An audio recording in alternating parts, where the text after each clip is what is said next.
Welcome back to some more Shadow of the Erdtree secrets, my friends.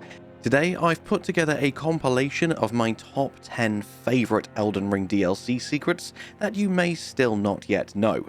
A couple of these come from my older videos as I absolutely loved them, and I wanted to reiterate them for anyone who may have missed them in my first two secrets videos, as they didn't get quite as watched as I thought they would at the time. So many of you may still not know them yet. However, even if you have watched my other secrets videos, 7 of these 10 secrets are completely new to this channel and are things that have only recently been discovered. So there's still probably loads of new juicy information for you in this video. So without further ado, let's get straight into it. And we are starting off strong. Firstly, did you know that not all enemies are born equally? That is to say that, unlike the base game, the location of the enemy will affect their item drops, and this is directly tied into the lore. I've got a few examples of this mechanic, but I'll save one for later as it ties into another secret I have found.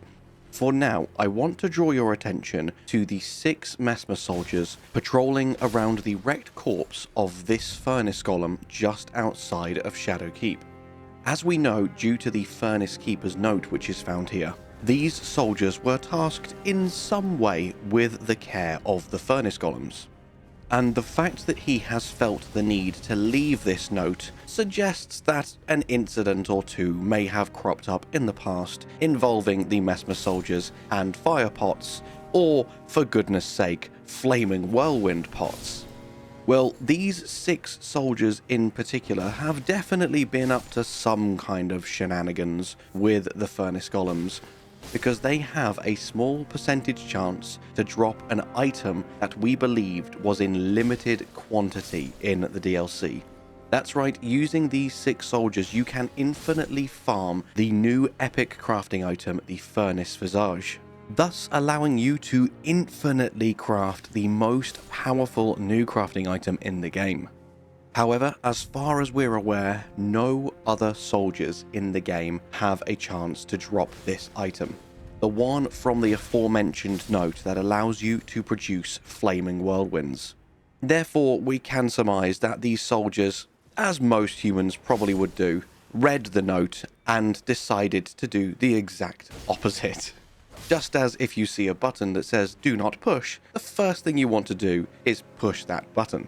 So starting from the first Shadow Keep Site of Grace, you can easily head back down the lift, sprint over to these soldiers, and farm them as many times as you would like, preferably with plenty of discovery enhancing gear and items equipped, and you can easily replenish your stock of this incredibly rare and incredibly powerful crafting material.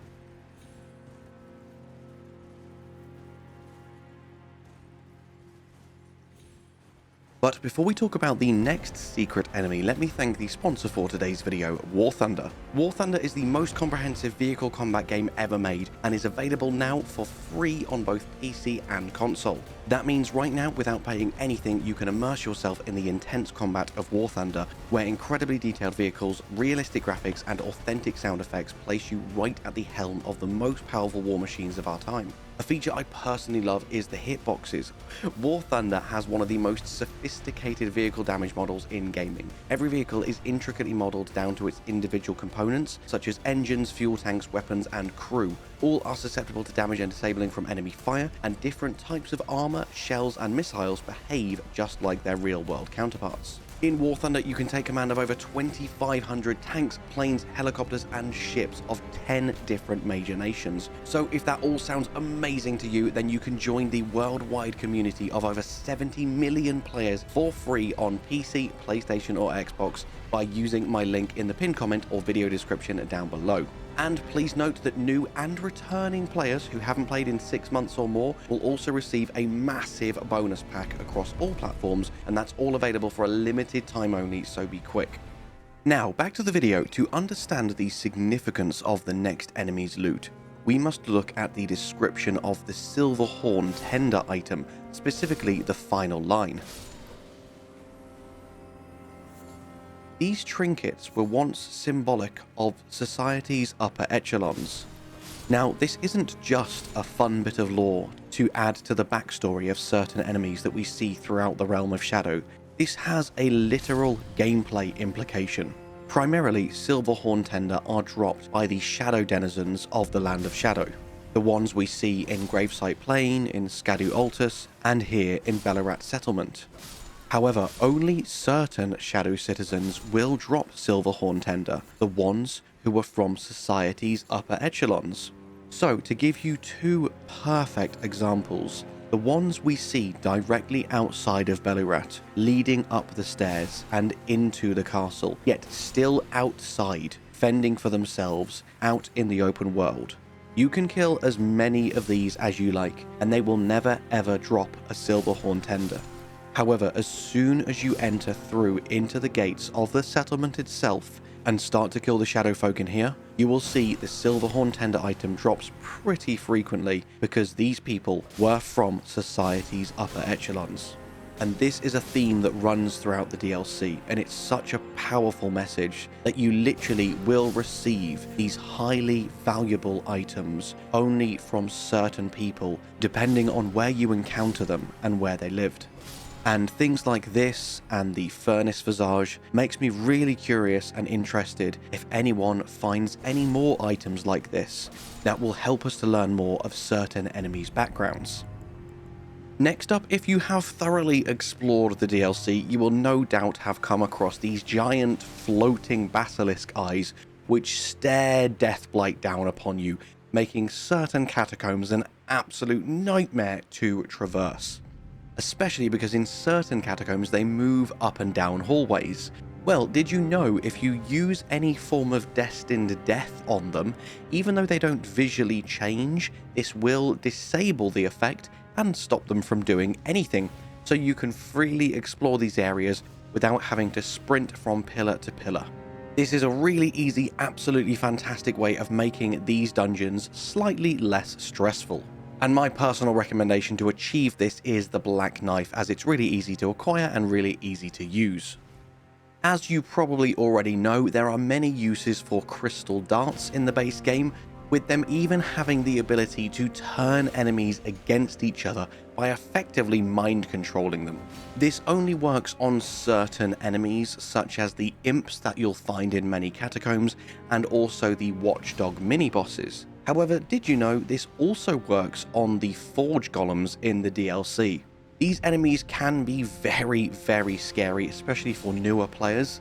Until you learn their movesets and learn to exploit their weaknesses, they can pack a punch, and due to their high health pools, they are quite hard to take down.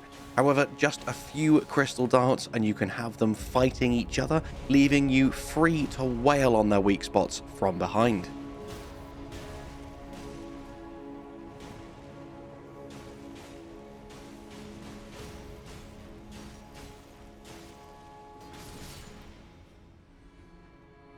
Next up, we move from forge golems to furnace golems. As you probably know, the ones that have armored legs, you need to throw pots into their heads to take them down, and depending on the pots used, they can deal literally tens of thousands of damage, and will take them down in 4 or 5 hits. However, did you know if you deal enough damage to them on round 1, as they're dropping to the ground and you are critical striking their face, line up one of your hefty pots and run round to the top of the head, then you can throw a pot in, dealing tremendous amounts of damage, hopefully killing them. However, if not, you will have left them on a sliver of health, and you'll be able to take them out very, very quickly without needing to repeat that entire tedious leg staggering process all over again, meaning that you can take down all furnace golems with essentially just one phase. And a special shout out and thank you to Smotown for giving me this one. He linked me in a Twitter video a while ago showing me how to do this, and it blew my mind. Next up, we are going to take a look at a hidden upgrade for a very powerful Spirit Ash, turning it into potentially the most powerful summon in the game. To do this, first you will need to complete Count Ymir's questline and acquire the Spirit Ash for the Sword Hand of Knight Yolan by giving her the Iris of Grace at the end of her part of the questline. Once you have this, you can now take her spirit ash to the most southeastern point of Shaman Village and carefully start to traverse down the rocks.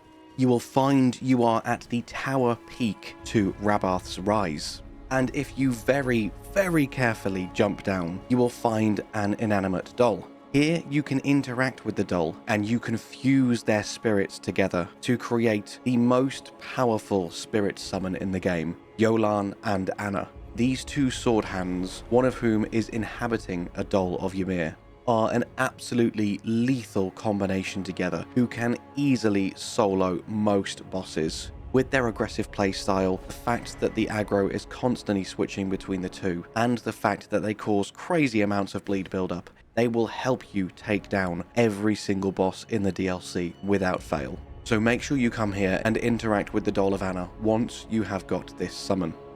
Secret number 6 pertains largely to the PvP community. This is something they have been asking for and pleading for quite some time, and in their own confusing roundabout way, FromSoftware have delivered in the form of hanging pots.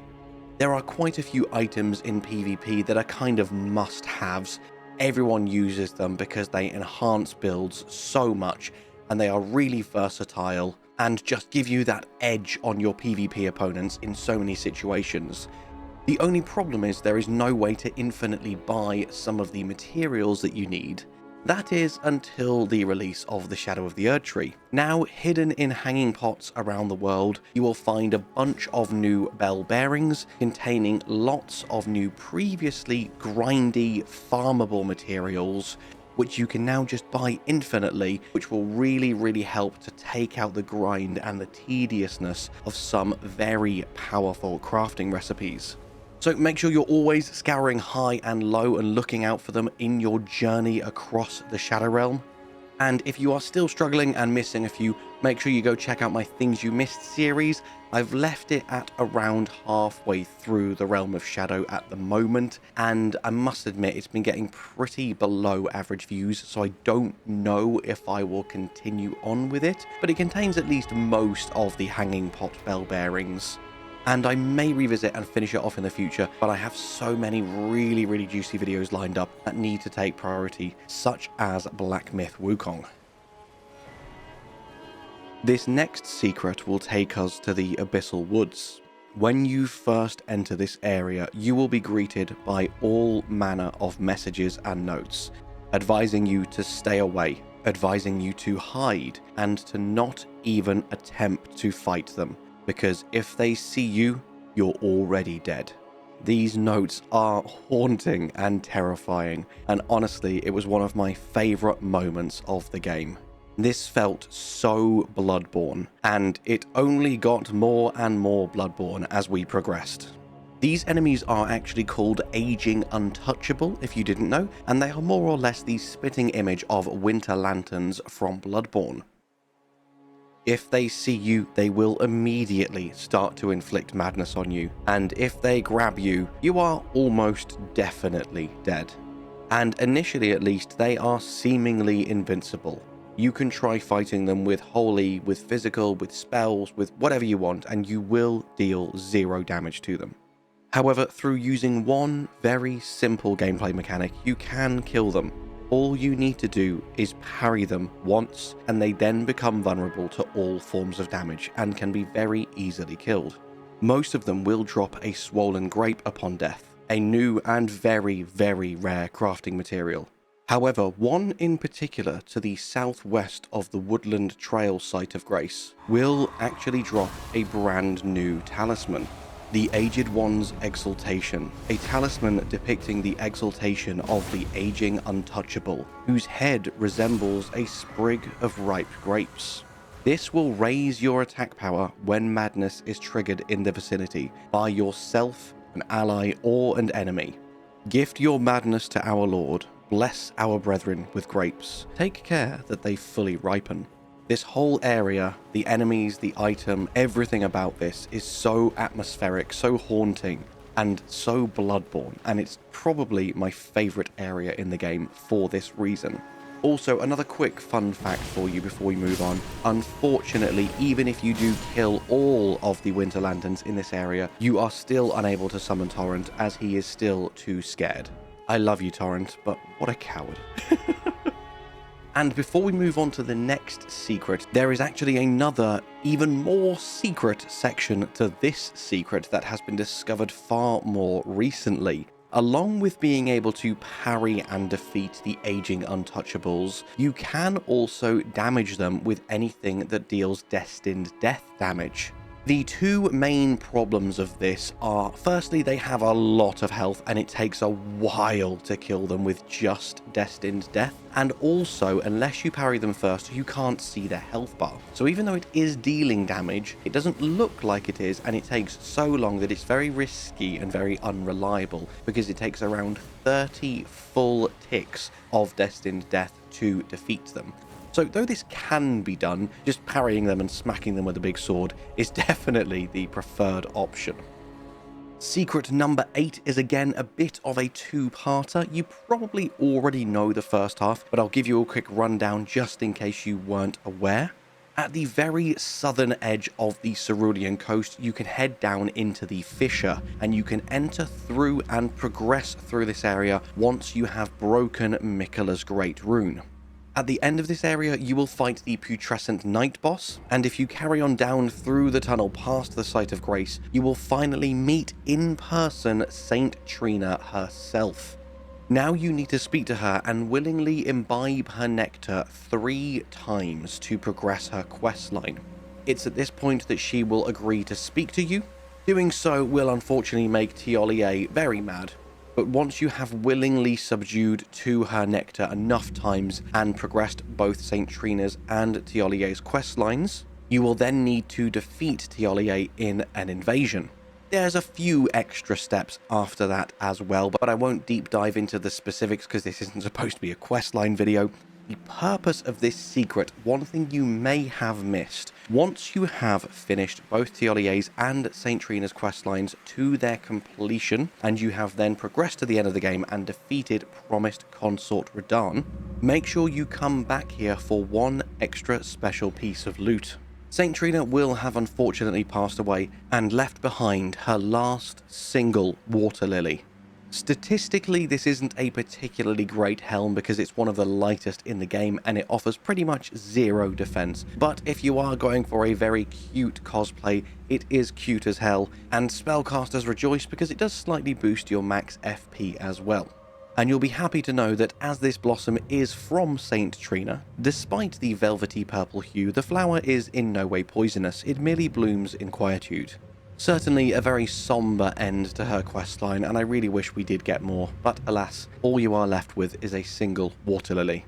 Secret number 9 I have again already covered in a previous video, but I just wanted to reiterate and also add to this as well, because there is still unfortunately so much misinformation going around about the DLC. The base game now has more than 25 million players, and the DLC only 5 million, meaning only around 20% of people who own Elden Ring have even played the DLC. Therefore, there's a lot of people who think they know what they're talking about, and they are trying to dictate the way people play who actually own the DLC. And unfortunately, this is causing a lot of confusion and putting off a lot of people newer to the franchise. So, sorry, with that rant out of the way, for the actual secret itself, please note you can't accidentally kill NPCs in the DLC. There is one exception of Bale. Please make sure you don't accidentally swing your sword multiple times at Bale. However, if you try and hit any other NPC, they're just going to phase out, and then as soon as you rest at a Site of Grace, they will be back again. I have had multiple people try to tell me, no, I killed all the NPCs right at the start of the game, I acquired all their armor sets really early, blah blah blah blah blah blah blah. Do not listen to these people. They either haven't played the DLC or they just enjoy trolling. You cannot accidentally kill the NPCs in the DLC, it's absolutely fine, do with them as you will, they are your puppets, they are completely fine with anything you want to do to them. And I said this secret was twofold. Another piece of misinformation I want to head off is level scaling in the DLC. For some reason, again, probably because 80% of people that own Elden Ring have never played Shadow of the Erdtree, lots of veterans and lots of elitists keep trying to tell newbies and beginners, don't level too much because you're going to make the DLC harder for yourself. And that's scaring off new players, and it's making not as many people enjoy Shadow of the Erdtree as could be, because they're being warded off by these elitists and these gatekeepers telling them, no, your character's level is too high, you're going to have level scaled the DLC to too high of a difficulty level, and it's now going to be impossible for you. So please note, there is no such thing as level scaling in the DLC. This is simply not true. All you need to do is look at the likes of Extra Life, or really any other infographic, or really any other form of information for enemies' statistics, and you will see that the amount of health and damage enemies have on each playthrough is always exactly the same. This does not change. The only things that will change enemies' stats are obviously if you're going into New Game Plus 1, New Game Plus 2, things like that, and also your Shadow Tree Blessing level. That's going to increase the damage you deal and reduce the damage you take. But nothing about your character's level will affect the damage or the health of enemies in the DLC. That is simply not true. So don't worry if that's putting you off progressing into the DLC. Don't worry, that is not a thing. And the final secret I have for you today is something being referred to as DLC Plus. This is the only form of hidden scaling in the game which can affect your DLC playthrough. And this will be the one and only reason that certain players had a much harder time going through the DLC than others, because of this hidden DLC Plus feature.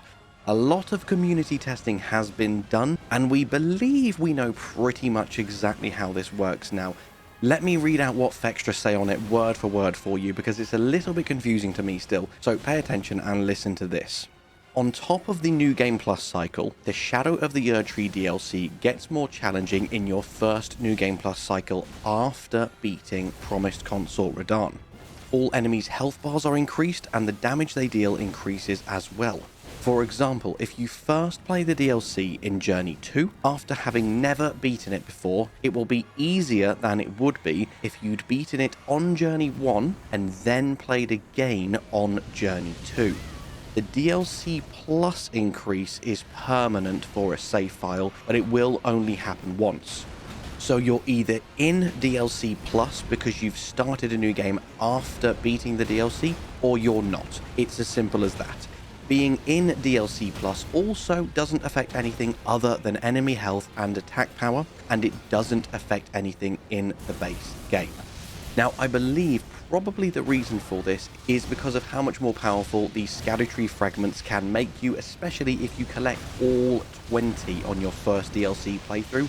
It would make your next playthrough pretty damn easy because you're dealing double damage and you're taking half damage. So they do that one-off increase in DLC Plus to offset that and make the game still challenging. That to me makes the most sense as to why this is a thing. But now you know, if you're going through the DLC a second time and you're thinking, my god, why is this so much harder than I thought it would be? It is because of the DLC Plus mechanic.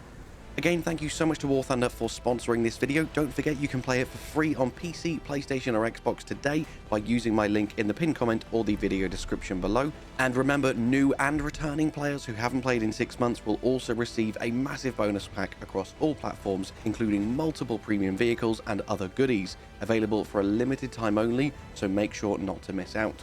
And with that, my friends, that is the 10 most important hidden secrets you still might not have known about Shadow of the Erdtree. So all that's left for me to say is thank you so much for watching. I hope you have an amazing day, and I'll see you in the next one. Bye bye.